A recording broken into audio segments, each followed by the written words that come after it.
አሉላ በተጨማሪ በተለይ ኦሮማራ ልክ ጌታቸው አቶ ጌታቸው ባንድ ወቅት ያልተቀደሰ ጋብቻ መርህ አልባ ግንኙነት እንደው እሳትና ጭድ የሚል አይነት አባባል ተጠቅሞ ነበር። አሁንም ጉድኝቱ አስፈላጊ እንዳልሆነ ነው አቶ አሉላ የሚናገረው። ኦሮማራ እነኚህ ሁለት ሐሳቦች ላይ ምን አስተያየት ይሰጣል? እዚህ ላይ ማለት የምጠነቀቅበት ምክንያቱ እኛ ከምናደርገው እንቅስቃሴ ከመግባባት ከእርቅ አንፃር ነው። በእርግጥ ከእርቅ አንፃር ካየነው ሰሞኑን በአማራ ብሔራዊ ክልል ውስጥ የተጎዳዱ ህዝቦች አካባቢዎች በቅማንትና በአማራዎች መካከል ለምሳሌ ሰፊ የሆነ የእርቅ ስራ ተሰርቷል እና የክልሉ መንግስት ጉዳዮችን እየተመለከተ ነው እንደሆነ ነው የምናየው። ቁስሎችን ለመፈወስ ሰፊ የሆነ ስራ እየሰሩ እንደሆነ ነው እና እኛ ከዚህ ከእርቅ አጀንዳ አንፃር ስናየው የክልሉ መንግስት የሚሰራው ነገር በጣም በጎ ነው። እንዲህ አይነት ነገሮች ላይ አተኩረው የእምነት አባቶች በተገኙበት ተወያይተው ስሜታቸውን ገልጸው ያለፈውን ግጭት ቋጭተው ያንን ነገር ደምድመው ያንን ቁስል ለመፈወስ የእርቅ ስራ ሰርተዋል እና ይሄ በጣም የሚደነቅና የሚመሰገን ስራ ነውና የክልሉ መንግስት ስራ እየሰራ እንደሆነ የሚያሳይ ነው ማለት ነው። ክልሉን መምራት አቅቶታል የሚለው የወንድም ያለው ላይ ያቀረበው ሐሳብ ጋር እዚህ ጋር አልጋራም። ምክንያቱም የክልሉ መንግስት እንደሚያሳዩት በዚህ ባለፈው ሳምንት ውስጥ እንዳሳዩት የእርቅ ስራ በሰፊው እየሰሩ ነው። አንድ ምናልባት ቅድም ያነሳሁት በተለይ አዴፓ አመራር የሆኑት ማንነው አቶ ዮሐንስ በዋያለው አንድ ጊዜ ያሉት ነገር ትንሽ ከእርቅ አንፃር እኛ ካለን አቋም አንፃር መቀሌ ከመሸገው ቡድን ጋር በፍጹም እርቅ አናረግም የሚለው ሐሳባቸው ላይ ትንሽ ያኛው እንደ መርህ ከማንኛውም አካል ጋር መደራደር መወያየትን የክልሉ መንግስት እንደ አጀንዳው እንደ ፖሊሲው አድርጎ ቢያይ ጥሩ ነው ብዬ የማስበው። ግን ክልሉ እንደ ክልል አይ ቲንክ በክልሉ ውስጥ የሚከሰቱ ነገሮች በሌሎች ቦታ የሚከሰቱ የፌደራላዊ የሆነው የቁጥጥር መላላት ውጤት እንጂ ለምሳሌ በቅማንት ህዝብ ላይ የተከሰተው ነገር እኮ ይሄ ከዚህኛው አስተዳደር በፊት የተከሰቱ ጉዳዮችም ነበሩ። እንደምናስታውሰው አቶ ገዱ ስልጣን ላይ በነበሩ ጊዜ ጭምር የተከሰቱ ግጭቶች ነበሩና እነዚህን ጉዳዮች የክልሉ መንግስት ስራውን መስራት ስላቃተው ሳይሆን እነዚህ ጉዳዮች መፍትሄ የሚያስፈልጋቸው ጉዳዮች ስለሆኑ ነው ብዬ ነው የማስበው። ይሄ ኦሮ-አማራ የሚለውን የኦሮሞና የአማራ ልሂቃን መካከል ያለውን ግንኙነት በህዝብ ግንኙነትም ላይ የተሰራው ስራ በእኔ አመለካከት ተገቢ ስራ ነው፣ በጣም ተገቢ ስራ ነው ብዬ ነው የማስበው። ነገር ግን እንዲህ አይነት ስራዎች ሲሰሩ ኦሮሞና አማራ ተባብሮ ትግራይን ወይንም ሌላውን ብሔር ትንሽ ለማስፈራራት ምናምን ከሆነ ያ ከመርህም ከግብረገብም ከስነ ምግባርም አንፃር እኔ ልደግፈው የማልችለው ነገር ነው። ነገር ግን በአማራ ህዝብና በኦሮሞ ህዝብ መካከል ያለው ግንኙነት ግን በማንኛውም መስፈርት ግንኙነቱ መዳበር አለበት። እነዚህ ሁለት ሰፊ የሆኑ ህዝቦች ተግባቡ ማለት ምጥን ለሆኑ በህዝብ ብዛታቸው ምጥን የሆኑ ህዝቦችን ይጎዳል ብዬ አላምንም። በሁለቱ ልሂቃን መካከል ያለው ግንኙነት በእውነት ላይ የተመሰረተ በጋራ ጥቅም ላይ የተመሰረተ በመግባባት ላይ የተመሰረተ ከሆነ እንዲያውም ለሌሎች ህዝቦች ላይ ለሚደርሱ ጉዳቶች ሌሎች ህዝቦች ለሚያነሷቸው የፍትህ ጥያቄዎች የመብት ጥያቄዎች ሁሉ ጠቃሚ መሰረት ይሆናል ብዬ ነው የማስበው። ግን ከተንኮል ከሆነ ነው ችግር የሚሆነው። ሌሎችን ከማስፈራራት እንደዛ ከሆነ ችግር ነው። እኔ በብዙ ጊዜ እንዳውም አንዳንድ ሰዎች ኦሮሞ ሁሉ መስላቸዋለሁ የኦሮሞ ህዝብን ጉዳይ ላይ ስከራከር ታሪካዊ የሆኑ በደሎች ተፈጽመዋል። አገሪቱ የተፈጠረችው በኃይል በጉልበት ነው፣ በወረራ ነው፣ ግዛት በማስፋፋት ነው የሚለውን አቋም ሲወስድ ኦሮሞ ጓደኞቼ አንተ ኦሮሞ ሳትሆን ማነው አማራ ጓደኞቼ ኦሮሞ ነህ ምናምን ይሉኛል። አንዳንዶቹ ደግሞ ትግራይ ነህም ይሉኛል። ያለሁበት ሁኔታ ደስ ይለኛል። እንዲህ አይነቱ አቋም የተሻለ ነው። ከፍትህ አንፃር ከመግባባት አንፃር የሚደረግ ግንኙነት እስከሆነ ድረስ የኦሮ-አማራ የሚለው ጉዳይ እኔ ችግር ነው ብዬ አላስብም እና ይሄ ነው የኔ አመለካከት። ጥሩ ነው። እነኚህን ጉዳዮች ብዙውን ጊዜ ታነሳለህ አበባ። እኔ መጀመሪያ እንደውም ኦሮሞ ነበር የመሰልከኝ እነኚህን ጉዳዮች ወደፊትም በዛሬው ውይይታችን በዚህ የሚያበቃ አይደለም። የተለያዩ ርዕሰ ጉዳዮችን አንስተን የምንወያይበት መድረክ ይሆናልና በጣም አመሰግናለሁ። እስኪ ከሰላም እንግዲህ ሀገራችን ውስጥ ሀገሪቷ ውስጥ ትልቁ ችግር ያለው ሰላምና መረጋጋት በደንብ አለመስፈን መሆኑን ሁለታችሁም ትናገራላችሁ።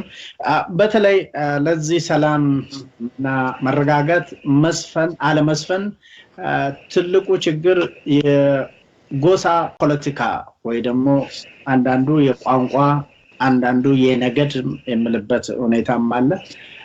እንግዲህ የብሔር ፖለቲካ ነው ይሄን ሁሉ ችግር ያመጣውና በተለይ የጎሳ ፖለቲካ ይታገድ እስከሚል ስለ ጠቅላይ ሚኒስትሩ እስከማመልከት ደረጃ ነው የተደረሰውና እስኪ አቶ አሉላ ለዛች ሀገር የፖለቲካ ችግር ይሁን የጎሳ ፖለቲካ እንደምባለው የጎሳ ፖለቲካ ወይ ደግሞ ሁሉ ብሔር ብሔረሰቦች እንደሚሉት የብሔር ፖለቲካ ነው ወይ? በዚህ አልስማማም እኔ። ምክንያቱም ምንድነው ኢትዮጵያ የብሔር ፖለቲካ ነው ችግሩ አካል አንድ ሰው ሲጀመር ከኢትዮጵያ እውነታ ጋር ነው እንትን እያለ ያለው። ኢትዮጵያ የብሔር ብሔረሰቦች ሀገር ናት። ስለዚህ ለኢትዮጵያ የሚያስፈልጋት ያስተዳደር ወይም የስርዓተ መንግስት ብሔር ብሔረሰቦችን ማቀፍ የሚችል ነው። ብዙነትን ማስተናገድ የሚችል ነው። ብዙነትን ማስተናገድ ባለመቻላችን የፈጠርናት ኢትዮጵያ አዋጪ ሳትሆን ቀርታ ነው ወደዚህ ስርዓት የተሸጋገር ነው። ከ1983 ሽግግር ነው ኢንፋክት። ግን ህገ መንግስቱ አሁን ያለው ስራ ላይ ያለው ህገ መንግስት ከመጣበት ጊዜ ጀምሮ ከ87 ማለት ነው ወዲህ። ስለዚህ የኢትዮጵያ ሁኔታ እውነታ መሰረት ያደረገ ስርዓት ነው የሚያስፈልጋት። ኢትዮጵያ የብዙነት ሀገር ናት። በነገራችን ላይ ጎሳ ምናምን ይባላል፣ ስተት ነው ሲጀመር። አንዳንድ ሰዎች ኢትዮጵያ ያለችበት እውነታ ላለመቀበል የሚፈጥሩት ቃላቶች ራሱ የቃላት አጠቃቀማቸው ራሱ ስርዓት የጎደለው ነው። ጎሳ አይደለም፣ ኔሽንስ አሉ፣ ኔሽናሊቲስ አሉ፣ ህዝቦች አሉ። ስለዚህ የነዚህ ሀገር ናት እና ደግሞ ቋንቋ ላይ ብቻ የተመሰረተ አይደለም የፌደራል ስርዓቱ። የተለያዩ ሌሎች እሴቶችንም የያዘ ነው። በቋንቋ ብቻ ቢሆን ኖሮ ኢትዮጵያ ሊኖራት የሚችል ክልል 80 ምናምን ክልል ነው የሚሆነው። ያ ግን አይደለም። ስለዚህ ይሄ ስህተት ነው። ሌላው እነዚህ የብሔር ፖለቲካ ይታገድልን የሚሉ ሰዎች በብሔር ፖለቲካም ራሳቸውን የሚያደራጁ ናቸው። በብሔር አስተሳሰብ ራሳቸውን የሚያንቀሳቀሱ ሰዎች ናቸው። ተመልሰው የብሔር ፖለቲካ መታገድ አለበት የሚል ሀሳብ ያላቸው በህብረ ብሔራዊ ፌደራላዊ ስርዓት የሚያምኑ ብሔርተኛ ሆነው የራሳቸው የብሔረሰባቸው ማንነት፣ ቋንቋ፣ ራስን በራስ የማስተዳደር መብት እንዲረጋገጥ የሚታገሉ ሰዎች ይህንን አሁን ያለው የህብረ ብሔራዊ ፌደራሊዝም ላይ ችግር የለባቸው። ችግር ያለባቸው በአንድ በኩል የብሔር ፖለቲካ ጥሩ አይደለም የሚሉ ነገር ግን ብሔርተኛ እንቅስቃሴ ደግሞ የሚያደርጉ ማለት ነው። በግላጭም ኢምፕሊሲትሊም ኤክስፕሊሲትሊም ማለት ነው። በግላጭም በድብቅም እንትን የሚሉ ሰዎች ናቸው። ስለዚህ የብሔር ፖለቲካ አያስፈልግም ይታገድልን ከሚል እንዲያውም የተሻለ አቅጣጫ ሆኖ የምወስደው አሁን ያለው ህብረ ብሔራዊ ፌደራሊዝም ወደዛ ሊያሻግረን ይችላል ብዬ የማስበው ወደ ዜግነት የሚለው ነገር ትንሽ የሚያግባባ ይመስለኛል። አንድ ሰው ብሔርህ ጥለህ ነው ዜጋ የምትሆነው፣ ብሔር ይታገድ ከተባለ ዜጋ ሊሆን አይችልም። ምክንያቱም ሲጀመር እስከነ ሁለንተናዊ ማንነቱ አልተቀበልነውም ማለት ነው። ስንቀበለው ደረጃም እያስቀመጥን ነው። ከብሔር የወጣ ዜጋ ይሆናል፣ ብሔር ያለው ግን ዜጋ አይሆንም የሚል እንትን የሚል ከፋፋይም ነው ነገራችን ላይ። ብሔር ይታገድልን የሚል እና የብሔር ፖለቲካ ያስፈልገን የሚሉ ሰዎች ከፋፋይ የሆነ ፖለቲካ ነው እያካሄዱ ያሉት። ስለዚህ ጥሩ አይደለም። እንዲያውም ህብረ ብሔራዊ ፌደራሊዝም የሚቀበሉ ሰዎች የብሔር ማንነትን አሁን ያለውን የሀገሪቱ እውነታ የተቀበሉ ሰዎች የተሻለ እድል አላቸው የዜግነት ፖለቲካ በሀገሪቱ ለመፍጠር የሚል ጠንካራ እምነት ነው ያለኝ። ሰዎች በሀገሪቱ ውስጥ ያሉ ዜጎች የተለያየ እሴት እንዳላቸው፣ የተለያየ ታሪክ እንዳላቸው፣ የተለያየ ቋንቋ እንዳላቸው ማመን ነው የመጀመሪያው እርምጃ ወደ ዜግነት ፖለቲካ የሚወስደን። እኔ እንደ ዜጋ የሚቀበለኝ ሰው የሆነ ደረጃ ላይ ስደርስ ነው የምቀበለ ሊለኝ አይገባም። የዜግነት ሰርቲፊኬት ሰጪና ከልካይም አይደለም። ስለዚህ ይህ ይታገድልሃል። ይሄ ከታገደ በኋላ ይሄንን ማለፍ ይሄንን እንትን ክራይቴሪያ ስታሟላ ነው እዚህ ደረጃ ላይ የምትደርሰው የሚል ሲጀመር የቆየው አስተሳሰብ ተቀጥያም ነው ብዬ ነው ወስደው። በፊት ለኢትዮጵያዊነት የሚበቁ ለአቅመ ኢትዮጵያዊነት የደረሱ ተብሎ ክራይቴሪያ ሴት ተደርጎለት ነበር ኢትዮጵያ አንደኛ ዜጋና ሁለተኛ ዜጋ የሚል ደረጃ ሰጪ እና ትምክህተኛ የሆነ አስተሳሰብ ያላቸው ሰዎች ያንን ተግባር ሲፈጽሙ የነበሩት ያ ኢትዮጵያን ወዳልተፈለገ ትርምስ ነው ይከተታል። ምክንያቱም የብሔር ማንነትህ መተው አለብህ ኢትዮጵያዊ ተብለህ ኳሊፋይ እንድታደርግ ተብሎ እንደ አማራጭ የቀረበለት ኢትዮጵያዊነት እንቅር ብሎ ይቀራል እንጂ እኔ ማንነቴን አልተውም ነው። ኢትዮጵያዊነቴ የኔን ሁለንተናዊ ማንነቶች ሊቀበል ይገባል። ያንን ማስተናገድ የማይችል ኢትዮጵያዊነት እንደ ሀገርም አልቀበለውም እስከማለት ጫፍ የሄደም እንቅስቃሴ ነበር። ስለዚህ ይሄ በጣም የተሳሳተ ነው የሚል እንትን አለ። ይሄ የብሔር ፖለቲካ ይታገድልን የሚሉ በነገራችን ላይ አንዳንድ የብሔር ፖለቲካ የሚያቀነቅኑ ሰዎች ከሚፈጥሩት ችግር ከብሔር ጋር በተያያዘ ብሔር አያስፈልገንም ብሔር ይታገድልን የሚሉ ሰዎች የሚፈጥሩት የብሔር ግጭት እየባሰ ነው። አሁን ብሔርን የሚያናንቅ ብሔሮችን ወደ ግጭት የሚጋብዝ ተግባር የሚፈጽሙት የብሔር ፖለቲካ ይታገድልን የሚሉ ናቸው። በነገራችን ላይ የብሔር ፖለቲካ ይታገድልን የሚል በብሔር መሰረት አድርጎ ሰዎችን የሚያንቋሽሽ ሆኖ ስታገኘው ብሔሮችን ዲግሬድ የሚያደርግ ወደ ሰብአዊነት አልደረሳችሁም የሚል መልእክትም ጭምር ያለው አዚፍ ያ የብሔር የቋንቋ ነገሮች እነዛ እሴቶች የሰብአዊነት መገለጫ እንደሆኑ እስከ መርሳት የደረሰ ማለት ነው። እኔ የተለየ ቋንቋ ስናገር ሰብአዊነት ነው እሱ ራሱ ሰው በመሆኔ ነው። የተለያየ ቋንቋ ያለን የሰዎች አንዱ መገለጫ ባህሪ ስለሆነ ነው። አንዳንዶቹ ግን የሚወስዱት የተለያየ ቋንቋ መነገራችን እርግማን፣ የተለያየ ባህል ታሪክ መኖሩ እንደ እርግማን እንደ ድክመት ወስደው ከዛ መውጣት ግን እንደ ሰብአዊነት እንደ ስልጣኔ አድርጎ መውሰድ የባሰ የብሔር ግጭትን መካረርን የሚያስከትል ነውና ይሄ የብሔር ፖለቲካ ይታገድልን የዜግነት ፖለቲካ ሲባል ትክክለኛ አቅጣጫ የያዙ ሰዎች አይደሉም እጃቸው ውስጥ የገባው አቢዩዝ እያደረጉት ነው የምለው ለማለት ፈልጋለሁ። እዛው ተመሳሳይ ጥያቄ ነው እንግዲህ አሉላ እንኳን ትንሽ አሻሽሎታል። የብሔር ፖለቲካ ይታገድልን የሚሉ ሰዎች ትክክል አይደሉም ብለዋል።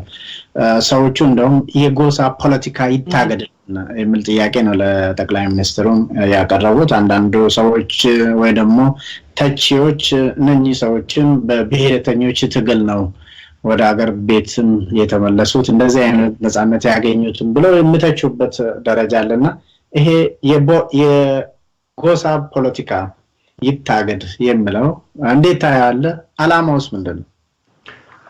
ይሄ ሐሳብ አሁን አሉላ የተናገረው በነገራችን ላይ ጥሩ አድርጎ ነው እዚህ ጉዳይ ላይ ያቀረበው። እስማማለሁ ያነሳቸው ነገሮች ላይ አገራችን ውስጥ የማንነት ፖለቲካ አስፈላጊ ስለነበረ ነው የማንነት ፖለቲካ የተቀነቀነው። ዜጎች ማለት ህዝቦች ማንነታቸው ላይ ከተለያየ ምክንያት የደረሰባቸውን አፈና የደረሰባቸውን ጭቆና ያንን ለመቋቋምና ማንነታቸውን ለማስረጽ ማንነታቸውን ለመገንባት ያደረጉት ትግል አለ። ያ ትግል ተገቢ ትግል ነበረ። በዛሬው የሀገራችን ነባራዊ ሁኔታ እንዲያውም መንግስትን እስከመቀየርና ማነው አስተዳደርን እስከመቀየርና አንድን የብሔር ድርጅት መሪ ስልጣን ላይ ያገሪቱ ከፍተኛ ስልጣን ላይ ሁሉ እስከማድረስ ድረስ አቅም ላይ የደረሰ ፖለቲካ ነው የማንነት የብሔር ማንነት ፖለቲካና ይሄ ጎሳ የሚለው ቃሉ ራሱ ስህተት ነው። እንደዚህ የሚሉ ወገኖቻችን ከሞላ ጎደል ይሄ የትውልድ ክፍተት ያለባቸው ወገኖች ናቸው።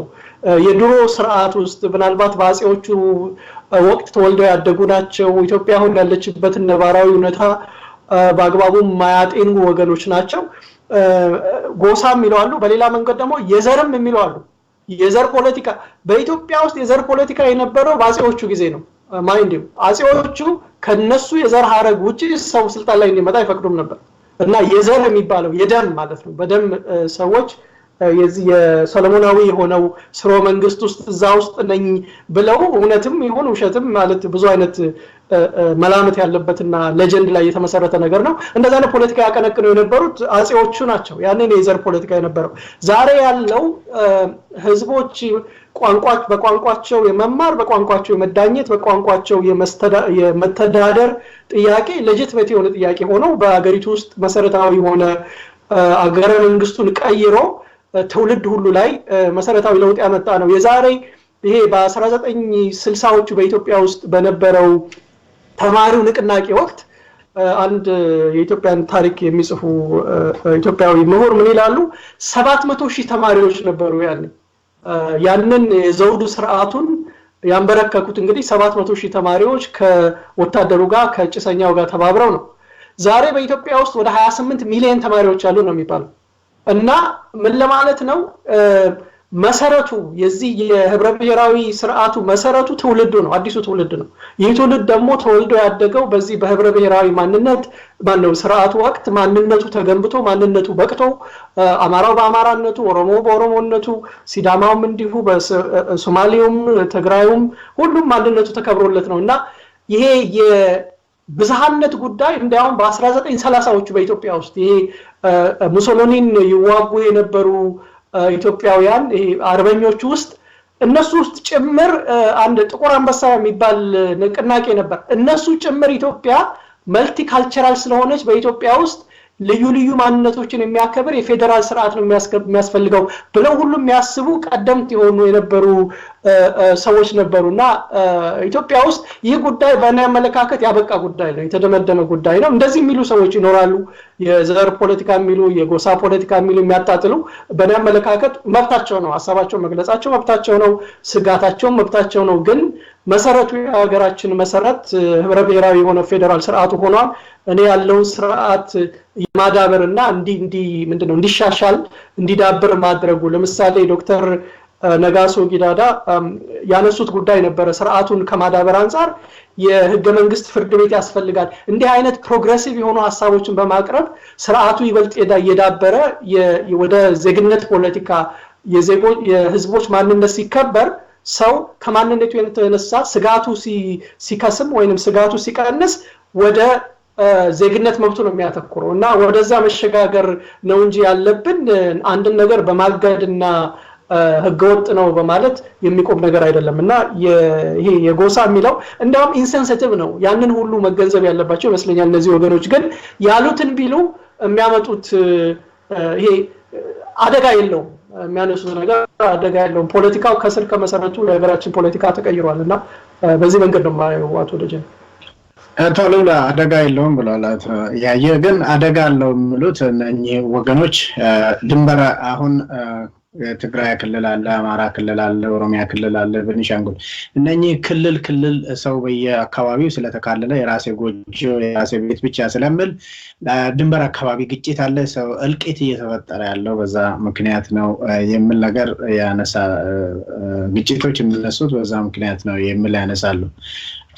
አንዳንዶቹ አንድ ብሔር የሚባል የለም፣ አንዱን ብሔር አንስተው ለዚህ የሚባል ብሔርም የለም እስከ ማለት ይደርሳሉ። እስኪ አንዳንድ ሁለት ደቂቃ ልስጣቸውና እዚህ እነኚህ ፖለቲካ አራማጆች አላማቸው ምንድነው? የሚያመጣውስ ችግር ምንድነው? አሉላ ይሄ የብሔር ፖለቲካ መከተላችን ነው ለዚህ ሁሉ ችግር የዳረገን የሚል የብሔር ፖለቲካ ሳይሆን ብዙነትን ማስተናገድ የሚችል ህብረ ብሔራዊ ፌደራላዊ ስርዓት መከተላችን ለግጭት አጋልጧል ወይ ብዬ ነው የምጠይቀው። ያ ነው አፕሮፕሪየት እንትኑ ጥያቄው መሆን ያለበት ብዬም ነው የምወስደው። ይሄ በነገራችን ላይ የትኛውም የስርዓተ መንግስት ፍጹም የሆነ የለም፣ የራሱ ድክመቶች አሉት፣ የራሱ ጥንካሬዎች አሉት። የተሻለውን የመምረጥ ጉዳይ ነው።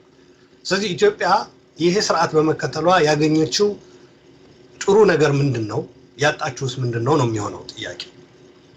ስለዚህ ይህ ህብረ ብሔራዊ ፌደራላዊ ስርዓት ከመጣ በኋላ ኢትዮጵያ እንደ አገር የነበራት አደጋ የመለያየት የመነጣጠል አደጋ በማስቀረት ረገድ ያስመዘገበው ነጥብ አለ።